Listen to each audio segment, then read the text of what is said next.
violence and other kind of violence. Get away! I could be at work, in school, in my car, I can still get shot by the police. I can get shot anywhere. So it is what it is.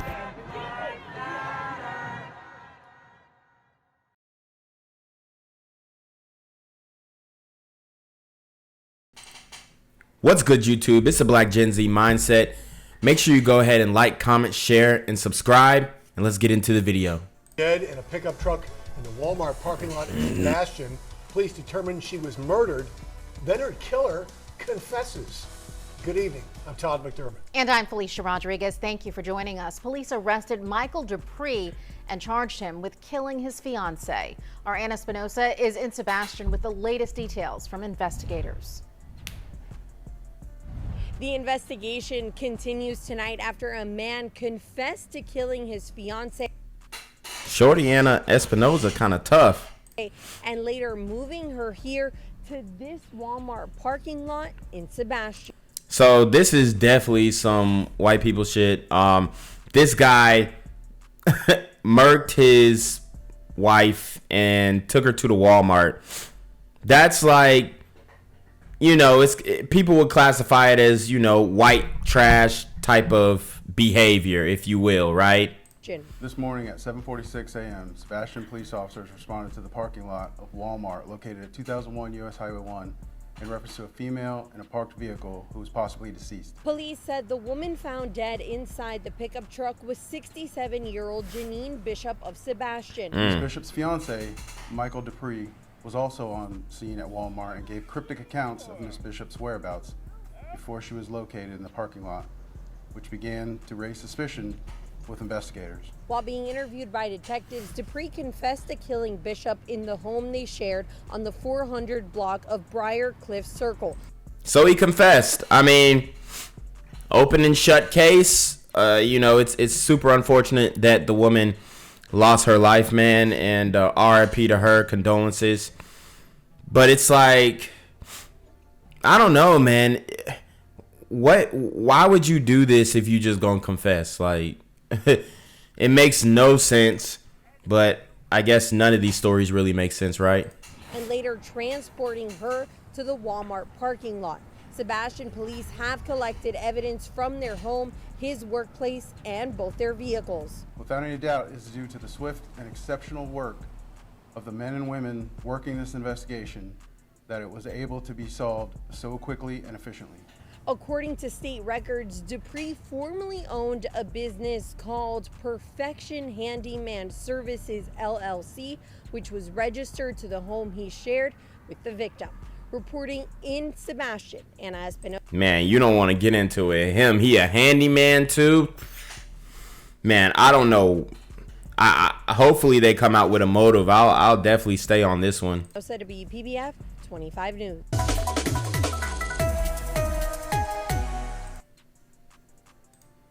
A startling and disturbing discovery outside a Walmart along US 1 in Sebastian. Tonight, police say a woman's body was found in the parking lot, and they say her fiance has confessed to the killing. WPTV News Channel 5's Ryan Hughes is in Sebastian tonight with what we're learning. Sebastian police making a quick arrest in this case shortly after that woman's body was found inside of a pickup truck in this parking lot. And it was a very active scene earlier this morning. Police responding around 7:45. This is exclusive video from Chopper 5 above the scene of the Walmart in the 2000 block of US 1 in Sebastian. Investigators blocking off a large area around the parking lot around the black pickup truck. Police say inside was 67-year-old Janine Bishop. She was found dead, and her fiance, 56-year-old Michael Dupree, was also at the store. But investigators grew suspicious. This man stayed at the store. I mean, he had no alibi. At this point, there's like, throw the book at him, you know what I mean? Throw him under the jail. And hopefully they do that. When he gave confusing accounts about where Janine was. Investigators say Michael was interviewed and then confessed to the killing at the couple's home about 5 minutes from the store. Shoppers, as you can imagine, were shocked to see the large crime scene. About 6 people looking at that truck. There was something in that truck. And We didn't know if the person was dead or just laying in there, but they wouldn't let us get it very close. Sebastian police have not released a motive yet. We are told they are still collecting evidence, and this remains an active investigation. In Sebastian, Ryan Hughes, WPTV, News Channel 5. See this? Fists fly in the middle of Broad Street, and it could have been a whole lot worse because one of the guys involved had a gun and wasn't afraid to use it. And Shawnette, people in the area say it feels like nowhere is safe right now. So what does that sound like? And you heard what he said. He said nowhere is safe, okay? You heard what he said. They got to fighting. Buddy pulled out a strap. What does that sound like? That sounds kind of like our mass shooter, Timothy Simpkins. You know what I mean? Similar situation, not in a school, on the street, but it's the same scenario playing out over and over again around the country. Yeah, well, Jason, you know, it is extremely clear that violence is and can happen all over our city, but there are people who are remaining hopeful and focused on solutions. I mean, did you see how easy that came out of her mouth? That was wild. Yeah, well, Jason, you know, it is extremely clear that violence is and can happen all over our city, but there are people who are remaining hopeful and focused on solutions. Surveillance video captures a fight that begins with words, then quickly moves to a physical fight between two men throwing punches in a traffic lane at Broad and Olney. Watch as it quickly escalates, police say, as one of the men who got out of the Chrysler 300 pulls a gun from his waist and starts shooting down the street at the other man. Damn. So he couldn't take that L. He couldn't take, and this is what the old heads be talking about now, man. Y'all young kids, y'all don't fight, man. Y'all just shoot, man. They were shooting in the 90s too, so I don't want to hear that. It's basically what the culture has evolved into, where at least they tried to throw hands. I will give them that. At least they tried to throw hands, and then it escalated really quickly. No one was hurt. This woman watching the video with me as she left a store near where the shooting happened says no place is safe. Not nowhere. Not anywhere. This is ridiculous. Police released the video today. It happened last Tuesday. These two men watched the video too. The police station right there. So you ain't safe at the police station when you safe at. You heard him. He said the police station is right there. And this is the thing about these dudes, especially these dudes in the street, brothers in the street, man, we don't care about police. We're not scared of the police. So all this rhetoric of we fear the police and we scared to walk home in fear of the police are getting profiled and, you know, stop and frisk, it's a damn lie. Has it happened to a few guys, man? Definitely. But is it this overwhelming fear, especially amongst criminals, that, yo, these guys are fearful of the police, man? Hell no. Y'all seen that situation with the brother Jacob Blake? He was fighting off the police, and that's why he got clapped up so many times. It comes from the household first. If you let your kids stay out here in the streets, you're gonna learn the streets. The video is released on the same day a virtual town hall addressing gun violence was already scheduled, sponsored by the I Will Breathe organization. Chris Bowman is the co-founder. I feel like we've gotten to a point where we're too dependent on dignitaries. Yo, my man's mask is too small. And the police and law enforcement and the neighborhood hasn't pulled from within. The town hall is meant to give residents a voice and input on addressing violence and solutions. But I just feel so. Hold on. Did y'all peep that? Meant to give residents a voice and look, the slides. I'm telling you, when these dudes talk about sliding, not only are they sliding in their vehicles with the hammers, they're sliding in flip-flop slides. You got to be careful of the dudes who wear long socks, flip-flop sides, and tight Adidas jumpsuits. Make sure you watch out for that. I'm telling you. And they bust and slide. Make sure you watch out for that. And input on addressing violence and solutions. But I just feel so much safer not sitting on my patio, just feeling like I'm going to be a target, because we do have gangs in our area, and I believe the initial. I'm sorry I have to stop this video so many times, but this is what they're trying to address in the town halls. What's happening, why it's happening, who it's affecting, immediate and long-term solutions. let me go ahead and add another bullet point, and y'all can quote me on this. This is the Black G mindset, Black Gen Z mindset. Y'all can go ahead and quote me on it. Let's also add another bullet point and ask, who is doing it? Everybody say it with me. Who is doing it? Okay. And I wanted to show you guys that the story of the husband murking the wife, because I want to show you the dynamics between these different types of murders, honestly. You know, when it comes to a lot of the white people, it's domestic, it's in the home, whatever. When it comes to brother, it's just like, man, that shit can pop off at any moment. Initiation is to shoot someone in the head. Just breaks my heart when I see it every day. And you look into these young boys' faces and it's just a coldness. And they think that this is the only way sometimes. You heard it. He said, you look into these young boys' faces and it's a coldness. Old head, let me put you on game. That's called demon time. When I see it every day, and you look into these young boys' faces and it's just a coldness. And they think that this is the only way sometimes. Bowman hopes the dialogue is a pathway to change. To bring back our neighborhoods and make our city a safe space for not only children, but just for everybody. And for more information on Bowman's organization and upcoming events, you can go to fox29.com. Meanwhile, police are still looking for that suspect you saw in the video. Police say he abandoned the car, which had a bullet hole in the windshield. They do have the car in custody for evidence. How many stories have we done on Philly, man? Philly's on fire, guys. Steer clear of Philly. Jason. All right, Shawnette Wilson, thank you very much.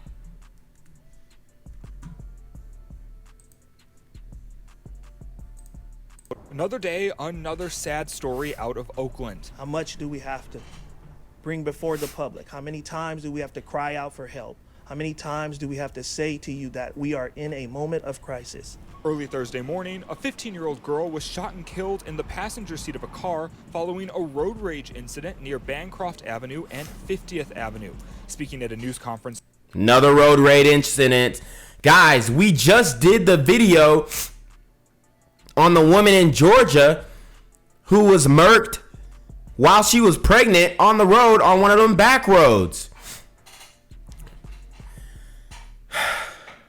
The roads are not safe. Thursday afternoon, an emotional Chief LaRon Armstrong said that while his heart breaks over the tragic incident, the police alone cannot stop the violence. He's calling for a multi-pronged approach with the community playing a key role. If you haven't spoken out, you should feel saddened by that. If you haven't exercised your voice, you should feel saddened for that. And look at him trying to, you know, reach out to the community and get some people to talk. As you know, in the black community, we have a no snitching policy. So that's not going to be as effective as, you know, using shame to bring these people out. For one, the people who would say something are in fear of their life because they know how powerful usually these types of dudes be on that gang. So they know how powerful those dudes are when it comes to their ability to not give a crap and be willing to throw their life away or do the time over somebody telling on them, okay? So that's one factor. And for two, the other guys out there, those are the criminals. Those are the guys who say no snitching. Those are the guys who say, you know, I don't care who it is. I don't care if it was a 15-month-old, let alone a 15-year-old girl. And even the women aren't safe in here.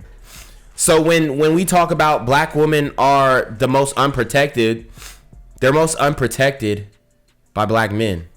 This incident marks the 109th homicide so far this year and comes on the heels of another homicide last week, which saw the killing of a beloved Oakland educator. Barry Donnellan, president of the Oakland Police Officers Association, says OPD just doesn't have the resources to keep up.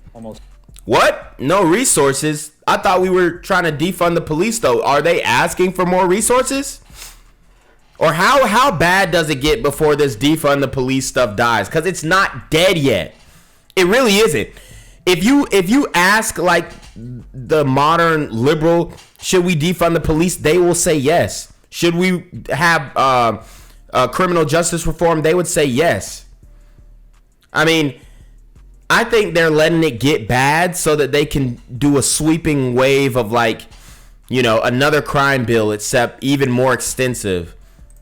300 shootings this year, yet at the same time we have a significant attrition problem in the police department as officers are leaving, going to agencies and communities around us. Why do you think they're leaving? Defund the police. That's why they're leaving. Because they want to get a salary. They want to get a pension. Between 1,500 and 2,000 calls coming into the department per day, Armstrong says he doesn't have time to wait for long-term solutions. Community needs help right now. We don't have time to wait. 5 homicides in 7 days. That's what we've seen. In Oakland, Tim Johns, ABC 7 News. 15-year-old girl was shot and killed while riding in a car in East Oakland. The killing marks another grim milestone in the city, which has seen a sharp rise in violent crimes. Our crime reporter Henry Lee joins us live from the newsroom. And Henry, police say this deadly shooting was a case of road rage. And what did the last guy say? He said 5 killings in the last 4 days. Definitely a wave. Yeah, Greg, the chief says a relative of hers got into an argument which led to gunfire. The city's now recorded 109 homicides, which is the total number of killings for all of 2020. And let me tell you something, guys. Do not argue with these brothers, man. These dudes are on demon time, like I told you. No arguments. They cut you off. They maybe nick you in the back. Just call your insurance company. Stay in the car, you know, and call the police or whatever you got to do. You know, at this point, depending on who you get in a wreck with, you might want to, you know, get their license plate and call the police, let them know, call your insurance company and get out the way. Try and, you know, you don't want to stay at the scene depending on what type of dudes come out. And I've already give you guys the identifiers. Definitely the slides, the fanny pack with the strap in it. You got to be aware of these different things, man. The wife beaters with wife beaters, busting slack, the slides with the long socks. You know, I'm not staying at the scene of the crash. I'm getting the license plate and probably taking off. Citizen video shows Oakland police at the scene of a road rage shooting that took the life of a 15-year-old girl. It happened at about 11:30 Wednesday night near 51st and Bancroft in East Oakland. As a father of daughters, it really hurts to say that today I come before you and speak to you about the death of a 15-year-old young lady from the city of Oakland. Oakland Police Chief LaRon Armstrong became emotional as he described how the teenage girl died as a result of road rage as she rode in a car with her uncle. Her uncle began to have dialogue, and that dialogue led to arguing. So y'all know how it is. These dudes do not like getting checked for anything. These dudes do not have no respect for authority, and they can't be wrong. There's no way that they can be wrong. So the uncle, he did the wrong thing. Obviously, he hasn't been watching channels like me. Obviously, he hasn't been watching channels like Ock Nation News. He did the absolutely wrong thing, getting out of the car, having words with the man that they got in a wreck with or had a dispute with, and it cost his daughter his life. And unfortunately, he was probably woke. He was probably on that Hotep Black Power stuff, and he thought that he could have a civil conversation with another brother. You know what I mean? And that's not the day and age that we're in anymore. From one car to another. And then the other vehicle, someone in the other vehicle fired multiple rounds at the car, striking this innocent 15-year-old child. Oakland police first realized what happened when the girl was driven to Highland Hospital. With the help of ShotSpotter gunfire detection system, officers then found shell casings and shattered glass at 51st and Bancroft. This is insanity what we're going through right now. Councilmember Noel Gallo says the city needs to do more to protect its citizens. You know, we're killing our own children. Oh, really? Do more to protect the citizens. Get some more funding in the police. Maybe that would help. Maybe you stop posting these defund the police chants. And I know it's all written in Oakland, written throughout California, defund the police. It's, I mean,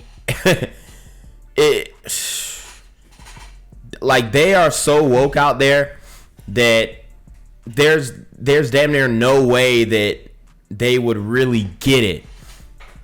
Because this has been going on for the longest time with the gangs, and now it's leaking into civilian life. Our own neighbors, our own friends, and that has to stop. Now, to give you a comparison, there were about 75 homicides in Oakland back in 2019 before the pandemic. And clearly, we still have a few more months to go for 2021. Reporting live in the newsroom, Henry Lee, KTVU, Fox 2 News. Just heartbreaking for that young girl's family and friends. Henry, thank you. So anyways, I definitely wanted to hit on this Jacob Blake situation. The police officer who shot and paralyzed Jacob Blake will not face civil charges, as he shouldn't. Jacob Blake was out of control. He actually assaulted the woman, or his baby mama. Basically, he shoved his fingers inside of her and basically asked her, have you been giving up this you know what to other guys, right? And that's when she called the police on him and this, that, and the third, and he gets clapped up. But I want you guys to focus on the comments section. People are like, of course not, expected, are we surprised? I don't care anymore, it's not even surprising, I hate it here, question mark, y'all trying to riot. This is America. They don't even know what type of guy he is. Talking about he will shoot another black man soon. I'm from Wisconsin. Maybe I need to take a trip back home and get into some good trouble, as the late John Lewis called it. White privilege.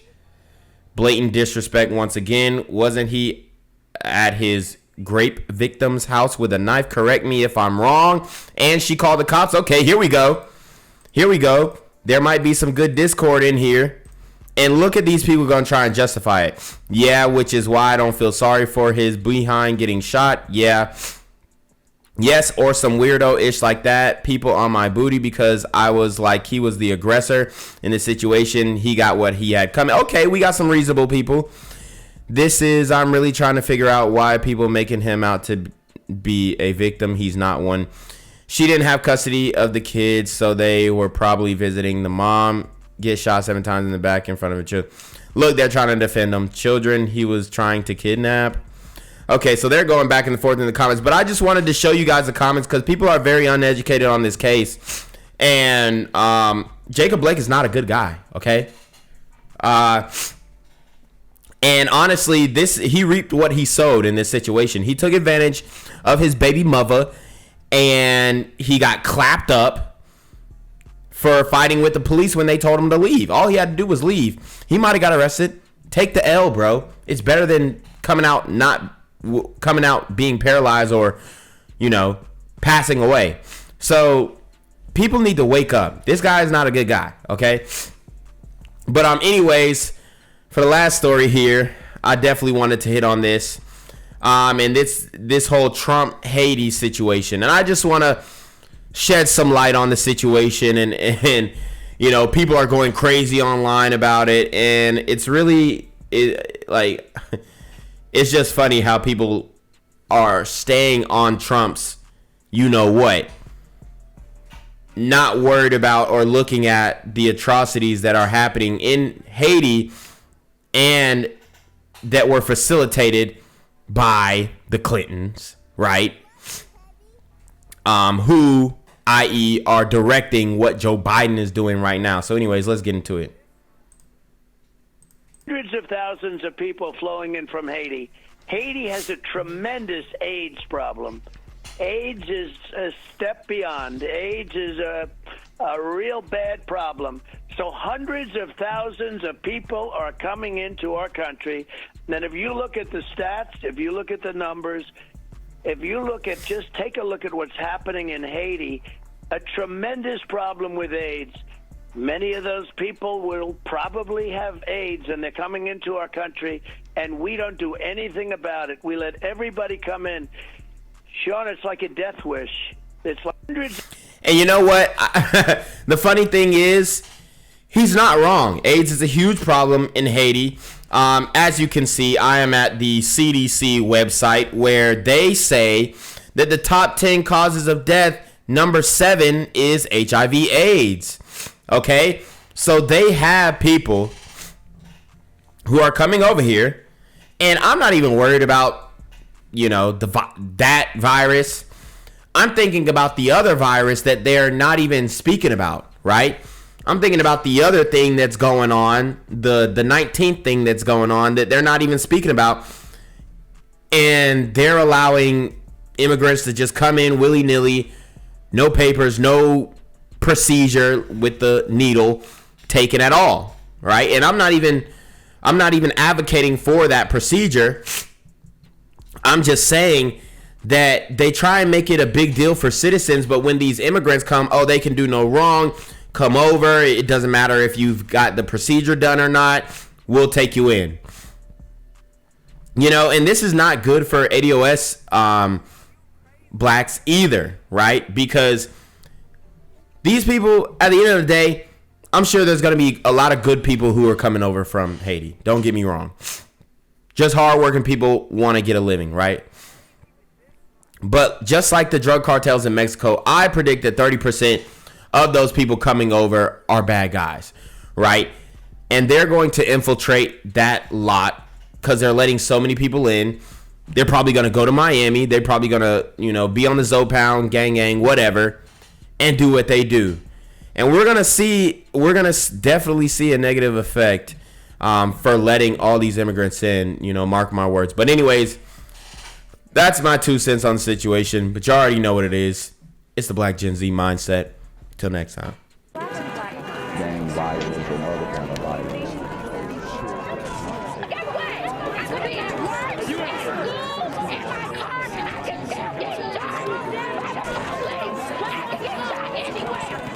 So it is what it is.